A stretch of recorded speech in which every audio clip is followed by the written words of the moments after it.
Hey guys! Today is the last installment in my puppy training mini-series. If you don't already know me, I'm Stephanie with Nutrix Dog Training in Louisville, Kentucky. So if you've been keeping up with the series, we've already gone over choosing the right dog for you. We've gone over the first 24 hours in your home with your puppy. We've gone over housebreaking. And today we're going to go over just general training tips for puppies. When you say the word puppy, people just generally think of any young dog. So I'm going to divide them into 3 camps.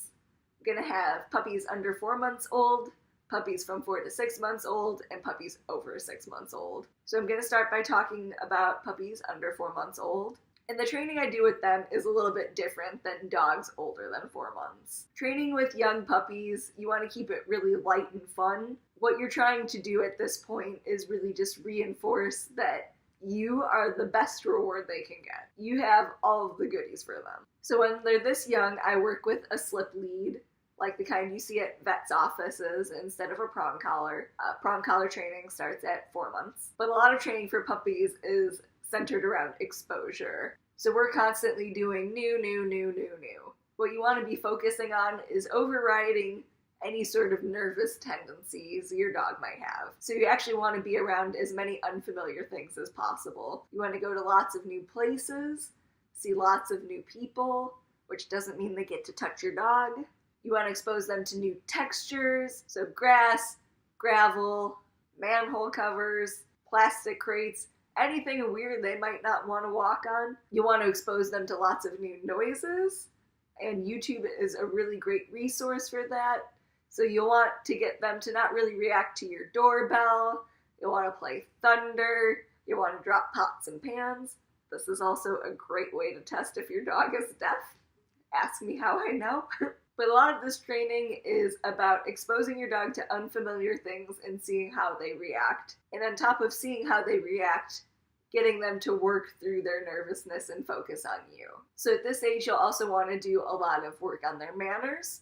So you'll want to do a lot of focus drills, and I can make a video on this, but you'll want to work with food and get them to kind of focus on you, not other things around you. You'll want to do work with thresholds, keeping them out of your way while you're cooking. You'll want to stop any bad habits that are starting to emerge, like jumping, mouthing, begging. And you'll want to get your puppy used to being handled. So you'll want to do a lot of paw touching.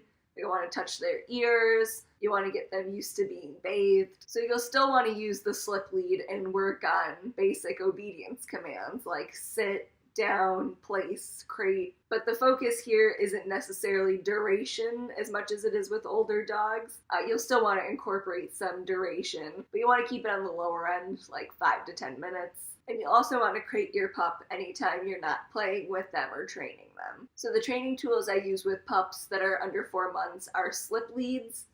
And then for corrections, I'll use either a pet corrector, which is a little can of compressed air that you spray at the side of their body, or I'll use a mini bonker since they're small, so I'll use a hand towel that I roll up and put hair ties on. And I'll also do a ton of food work. So at this age, every single meal should be coming from your hands. It should not be coming from a bowl. So split the dog's daily food up into 3 or 4 sessions where you're working with them. And remember, this isn't forever. Eventually your puppy will be weaned off of food for working. Right now we're just trying to get them used to the idea that working's really fun and that all of the best things come from you.